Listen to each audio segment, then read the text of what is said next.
and players mob him. But Michael Jordan is not only the best basketball player, but he's the most exciting basketball player to ever play. Tatum fires away, pumps it in, 51 for Jayson Tatum.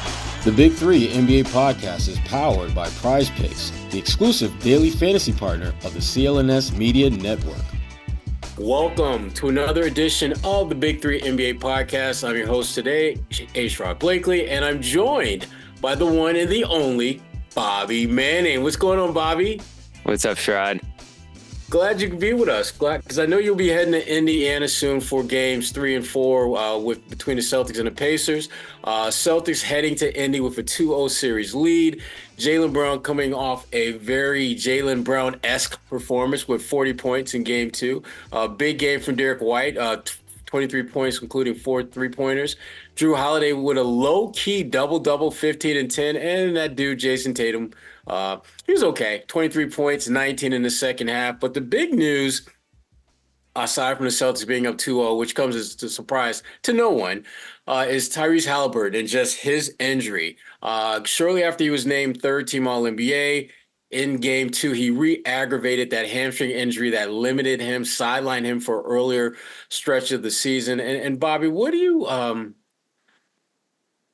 kind of impact does that injury have on this series, just from your perspective? It's hard to imagine the Pacers winning a game without him. Now, Pascal Siakam certainly gives them a chance. The letdown factor gives it a chance.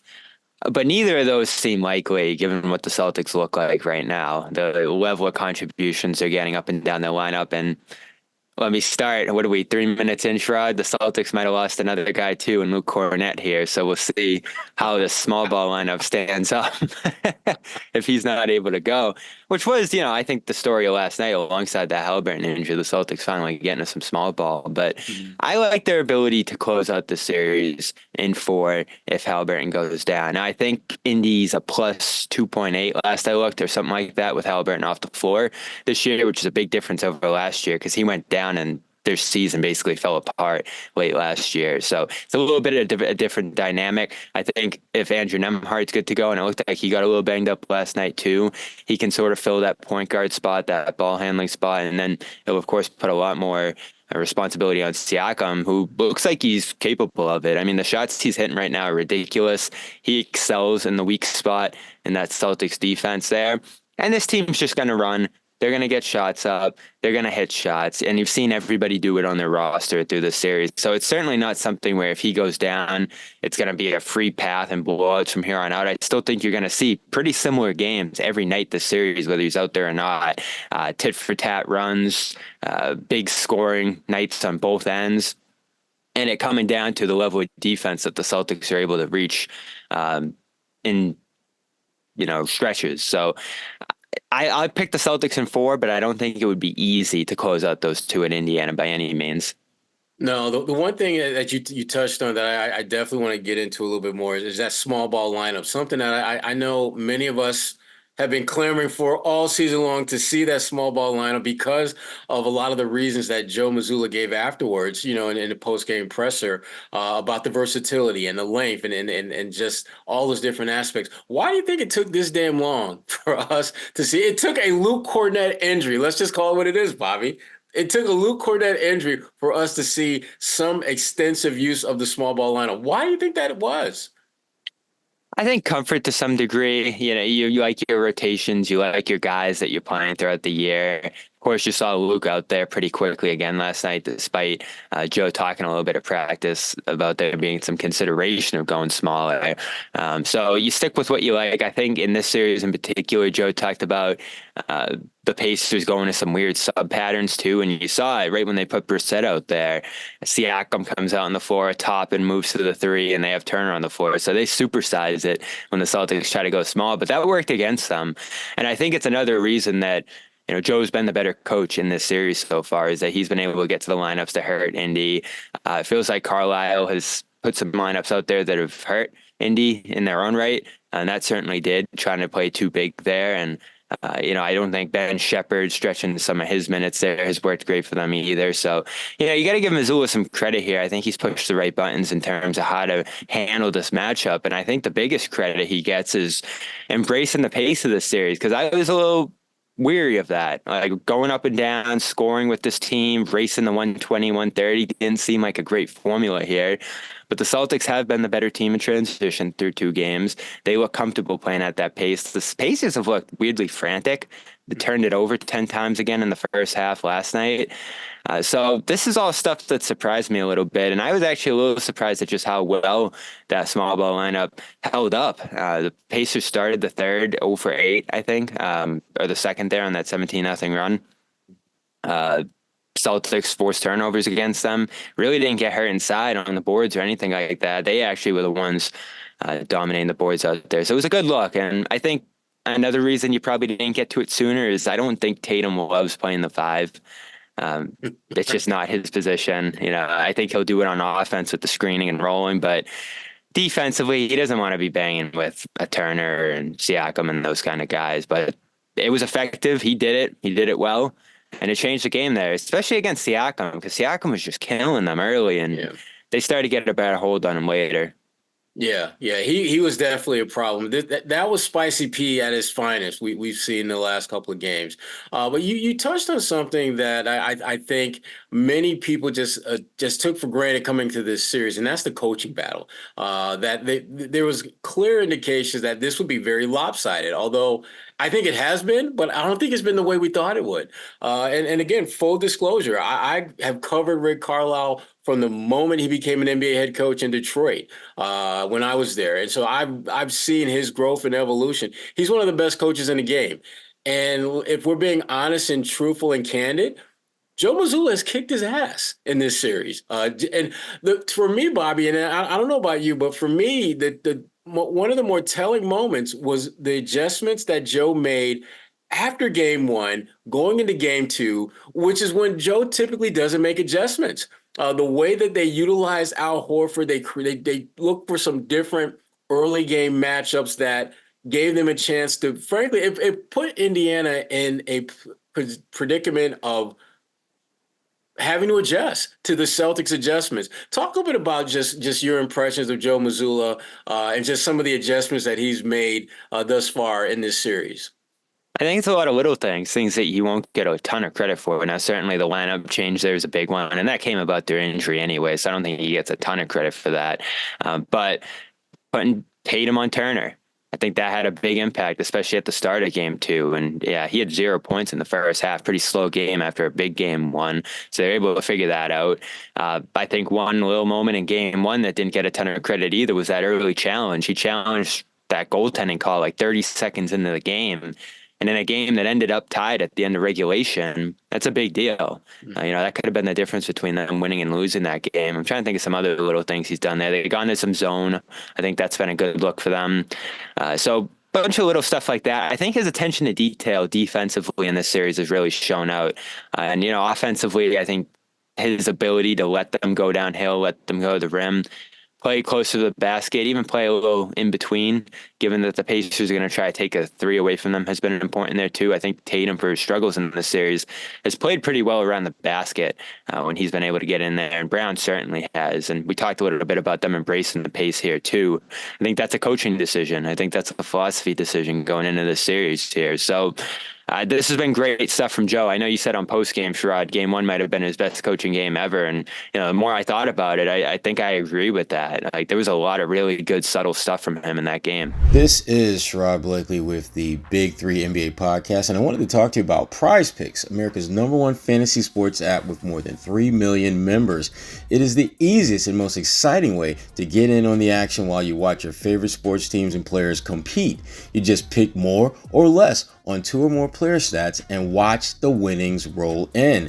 Get in now on the playoff action and win up to 100 times your money on Prize Picks as you and the world's best players take the game to a new level during basketball's postseason. You can now win up to 100 times your money on Prize Picks with as little as 4 correct picks. Yes, just 4 picks can multiply your money big time. You can turn that $10 investment into a $1,000 win with basketball, hockey, and other sports entries today on Prize Picks, America's #1 fantasy sports app.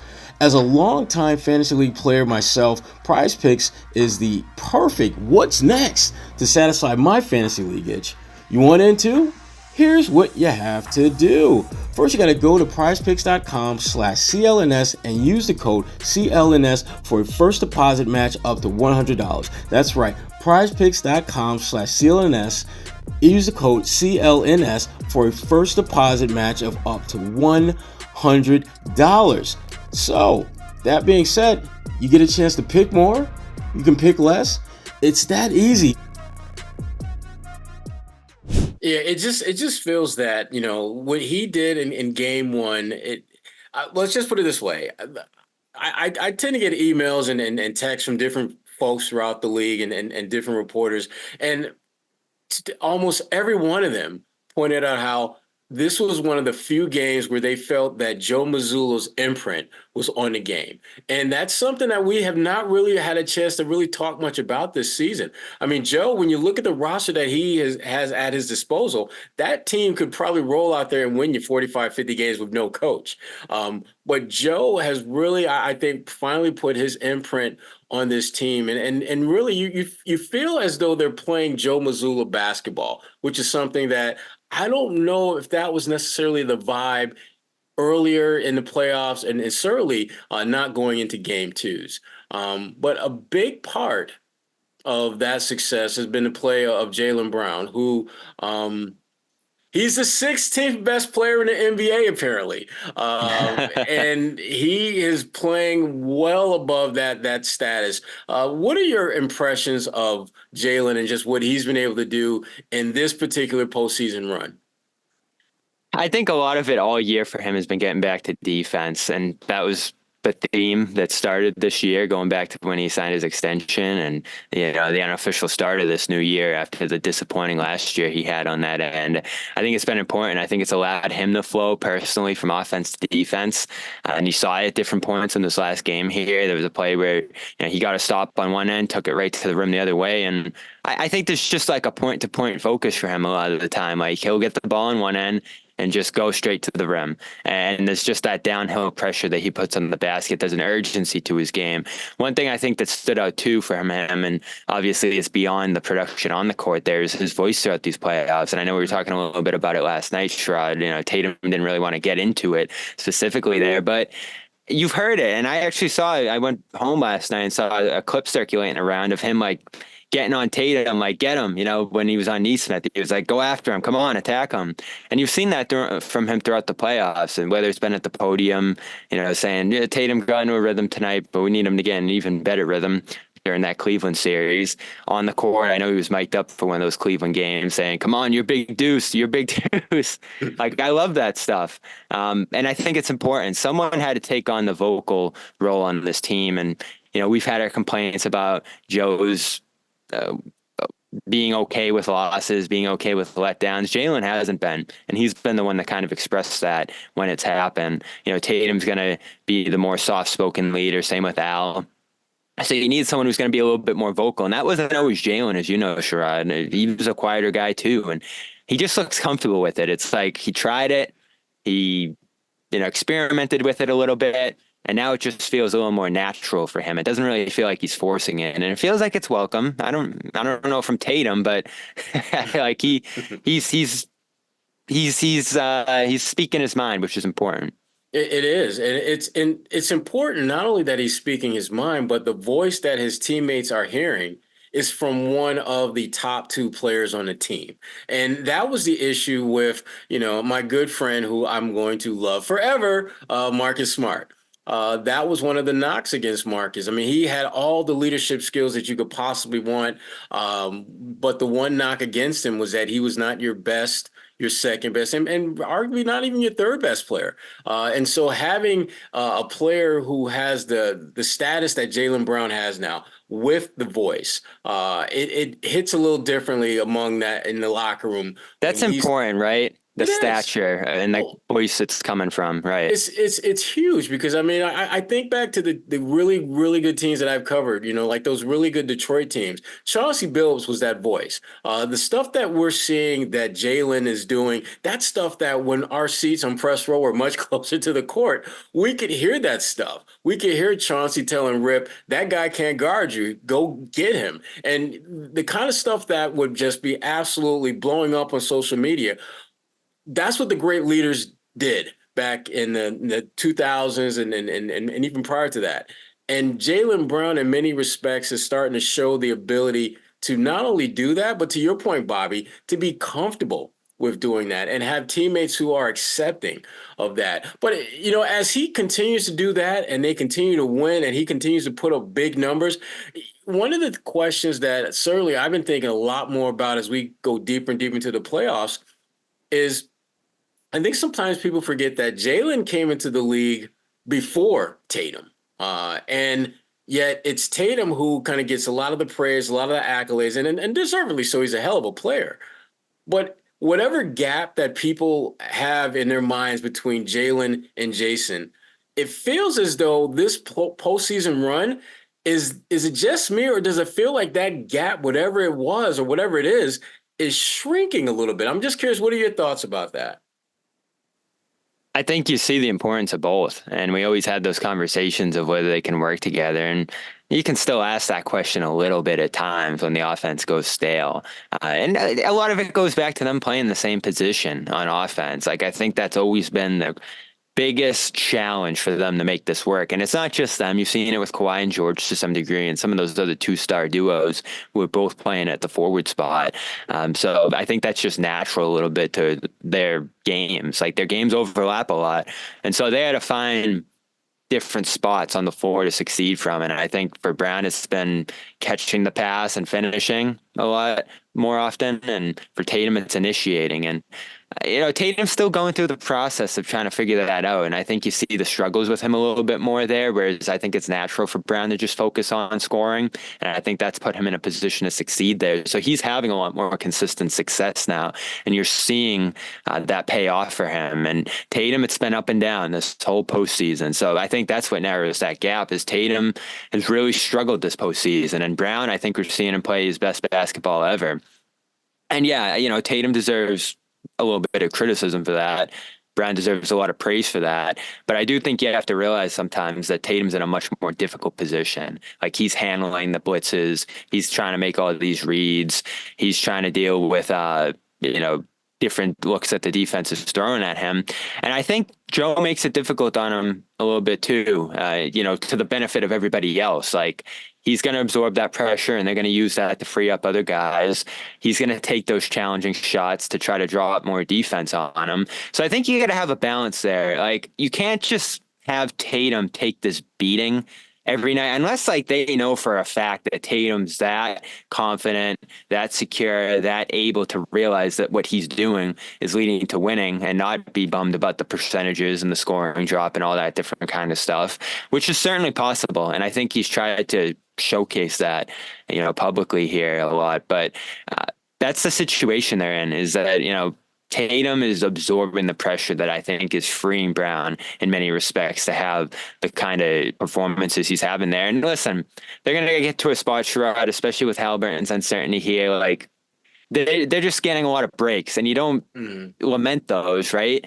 But you are going to get to a point in the finals probably where you really have to play at your highest level to actually go get that championship. So at that point, Tatum's got to be better.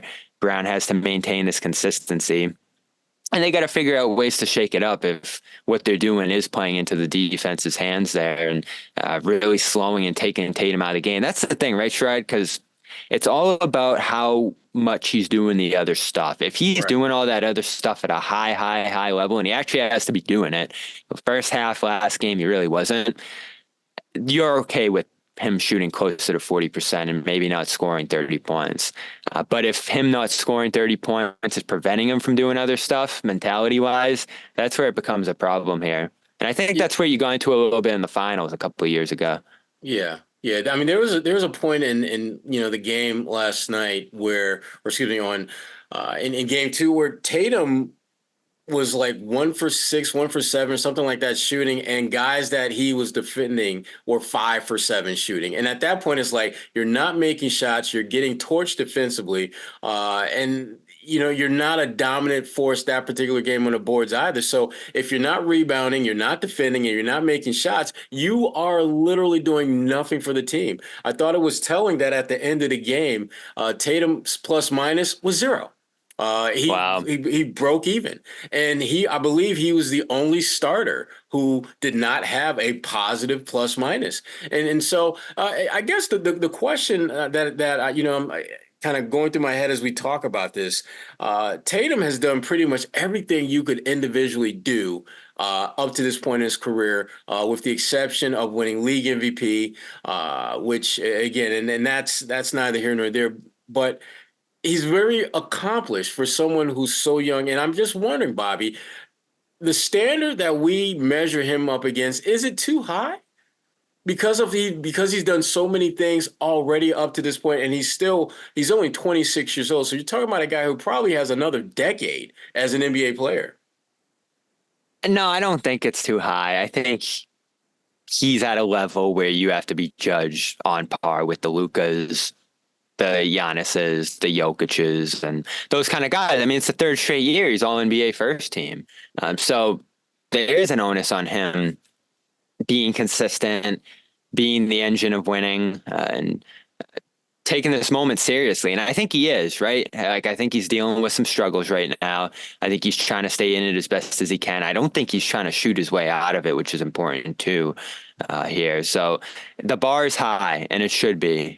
He's 26 now. He's been in the league a long time. I think we're past the days where he's young and he's still trying to figure it out. He's been in the finals. He's been in all these different spots here. He's probably has some of the most playoff experience of anyone in the league at this point.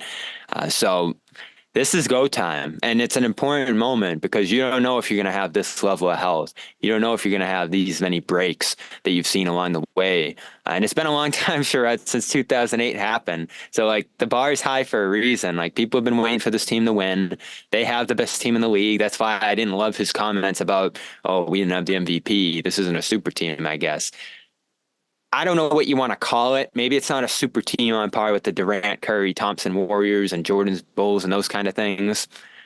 But it's a very good team. Like, it's at that level. And Porzingis is out right now. We'll see if he's able to get back and take it to that level again here. But I like the way they've persevered. I like the way they're focused on the team basketball. A lot of that goes back to Mazzulla.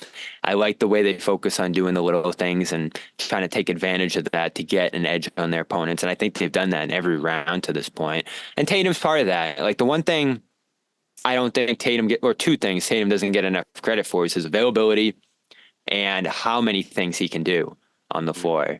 So he can't just be defined by his scoring. And, I think it goes back to, the question of this postseason for him, Sherrod. Who is he as a player?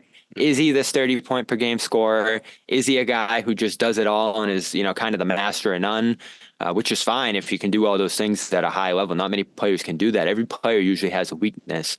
He doesn't really have one, which is important in today's game. So he can fill a bunch of different roles. I mean, look at what we started the podcast talking about, his ability to play center and then winning in a small ball lineup. Like, how many players can do that? So I don't think he gets enough credit for that stuff.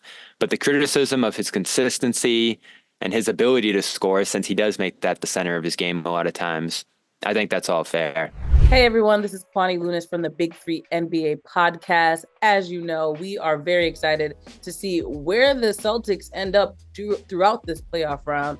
And of course, as a result, it's always cool to attend games when you're following along with your favorite teams. GameTime is an authorized ticket marketplace of the NBA, which makes getting playoff tickets even faster and easier. They have prices on their app that actually go down closer to tip-off, which makes it easier to get a good deal.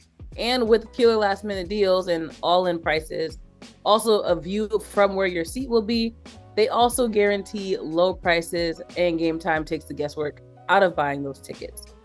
All you need to do when you're on the app is pick out a specific game or matchup.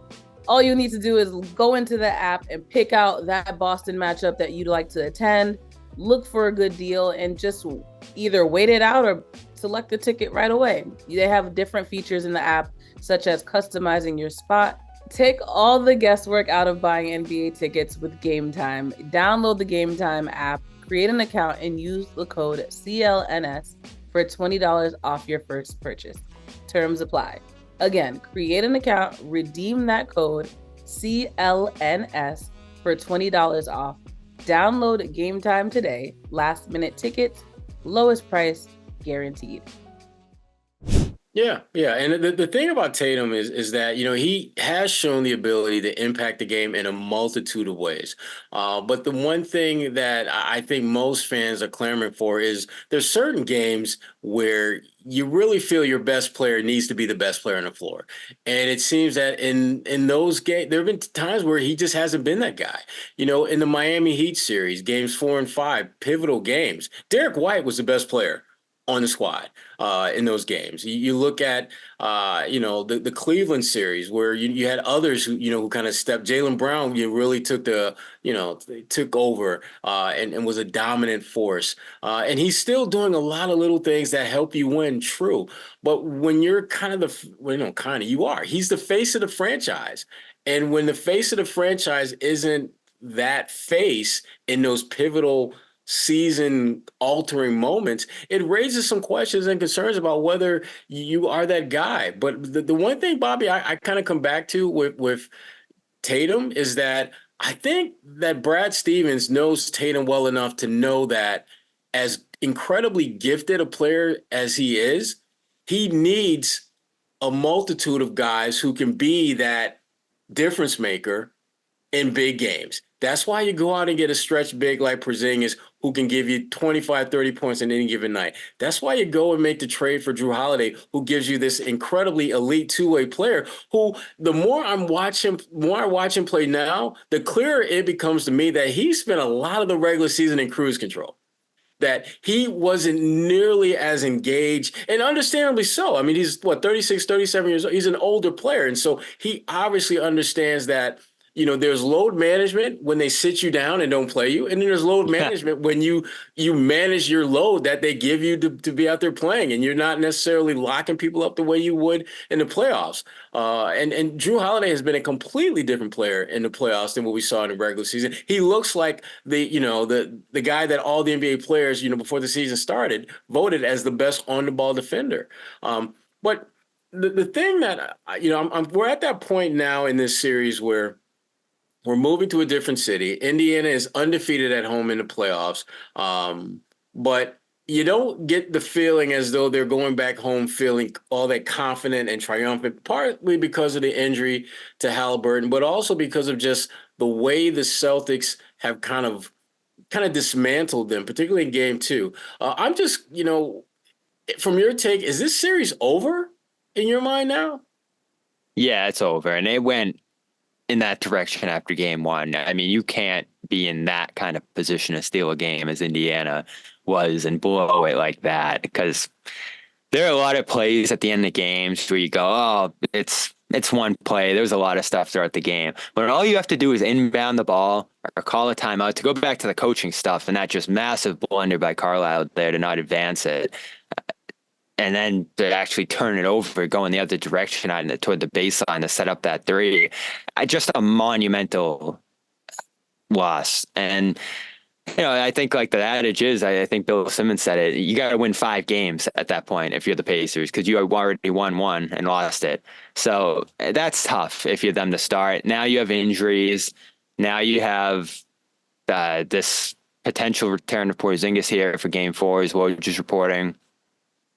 You have the Celtics finding the small ball lineup, figuring out and getting comfortable with the pace. It's almost impossible to imagine the Pacers winning it at this point. And again, you don't want to judge a series before it flips sides. And if Haliburton isn't as hurt as we think he is, this is still a series, I'd say, that could go long, as we all thought it would going into it. Like, it's been competitive. I think it's been a much tougher challenge than the first 2 series were so far. But again, you had Haliburton, whatever percentage he lost of his health there on that play, or if he's out completely, this could end up being a shorter series here if that's the case. But again, it's like it comes down to taking it seriously. If you're the Celtics, you can't relax. And the one thing that worries me a little bit going forward in the series is that there have been a couple times where they've been up 10, They went on that 17-0 run in the second, and they relaxed a little bit. And you saw the Pacers come back with a 7-0 run right after that. You saw them overcome the 3 double-digit deficits they faced in game one. So that's still there a little bit with the Celtics, but fortunately they correct it pretty naturally there. And, again, it's a lot of it's on the fly, whereas Carlisle's on the other side calling like 5 timeouts in the first half in a lot of these games. And that's what made the end of game one so shocking, because Rick Carlisle, for as long as I've known him, he has been one of the quickest to call a timeout when things don't look right. And I've always thought that was one of his greatest strengths, is just recognizing when he needs to stop play. If you cut his team, you will not kill his team a death of 1,000 cuts, because he's going to call 999 timeouts if he gets them before it gets. I don't know what's going on with him in this series. It's almost like he doesn't think that they're on this level. Like he's like, ooh, this is a juggernaut we're against. So anytime something goes wrong at all, I'm stopping this. And that's basically the approach they've taken. And then to kind of sit the guys down with 5 minutes like they did last game or whatever it was there was weird too. It was, and he explained it in his post-game presser, just saying that, basically, there's some guys on the team, we wanted to give them a look, and we wanted to give, Pascal rest and some other guys rest. And that doesn't sound all that much like a coach who expects to get back in this series going back home. It sounds like, basically they're waving a white flag. And even though he specifically said, we weren't giving up, we just wanted to give other guys look. The other guys you put in the floor weren't as good as the guys that you sat on the bench. So you kind of are mailing in a little bit. I'm just, the thing about Indiana, though, is that they just won't die. They just continue to find ways to continue to get back at you. The one thing that that kind of jumped out to me when we talk about ways that the Celtics can get better. And I'm just curious your thoughts on this. Joe Mazzulla has done a really, really good job in this series. I think of all the playoff series that he's coached, I think this series has been the best coaching job that he's done. The one thing that I still don't have a good sense of from him is his ability to recognize when he needs to stop a run. But before it becomes a 10-0 deficit, can he sense when, man, they made a couple of shots, I need to stop this now before they make 2 or 3 more shots? I don't get a sense that he's at that point, and it feels as though that's maybe the next level of growth for him, to recognize the run before the run happens. I'm just curious what your thoughts are about that. Yeah, and that goes back to some of the timeout stuff we've talked about for 2 years with him. The one thing I like is that he's emphasizing it and he's talking about it a lot. One big thing for him in this series has been the end of quarters, the end of halves, and certainly it wasn't a great finish in the half last game. I think they gave up a 14-2 into the fourth quarter in game one. It's a big reason the Pacers got back and took a lead late in that game one. So that's a struggle area for them right now with this team, this matchup in particular. And this might be the hardest team to prevent from going on those kind of runs, just because of how persistent they are, how great their actions are. They're really a joy to watch, Sherrod, and I think they'll still be that even if Haliburton's out. Like, I think that's one thing Carlisle does deserve credit for, is creating that kind of structure, that kind of offense that they've executed without all world talents. Haliburton's a great engine for it. Siakam's an awesome player, but this isn't, Jokic and, those kind of guys manning this offense. A lot of it is some, deep bench guys, some unsung heroes like McConnell and Toppin, who's really figured it out there. So it's tough, and they come in a wave with the second unit too. I think one guy we didn't mention here in this show was Pritchard, who really made a renewed effort to fight back at the bench disadvantage the Celtics had in game one. And Hauser still had his struggles. Cornette, is probably going to be done at least for this series here, given the deficiencies he showed here. And Brissett stepped up. But Toppin, McConnell, those guys off that Indiana bench give the Pacers a clear edge there.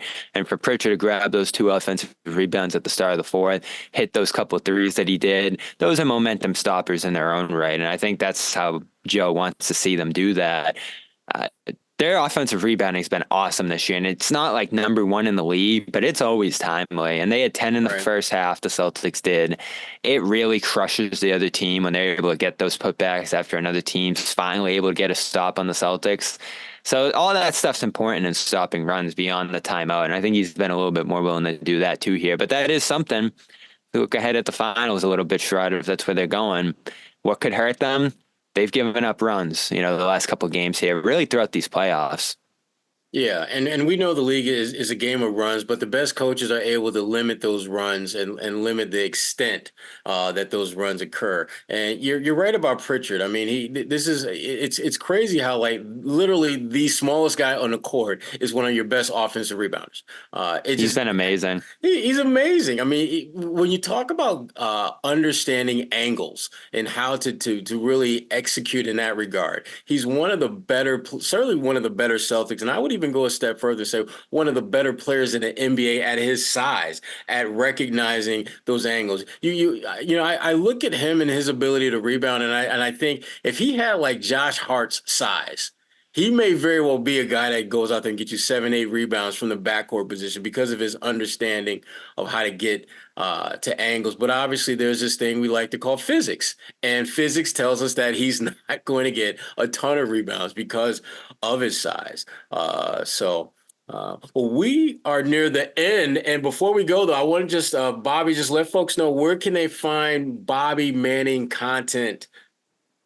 It's everywhere. CLNSmedia.com, of course, on X at Real Bob Manning, and the Boston Sports Journal every weekend as well on Saturdays, a column over there. Celtics blog a little bit as well. And, of course, here on CLNS Media on the Garden Report and all the other stuff we do over here. So good to be here. Good to talk, Sherrod. Absolutely. And just one more shout out to Prize Picks, the exclusive daily fantasy partner of CLNS Media Network, and also our good friends at GameTime, which takes the guesswork out of buying last minute tickets to your favorite sporting events. Just download the GameTime app, create an account, and use the code CLNS for a $20 off your first purchase. Terms apply.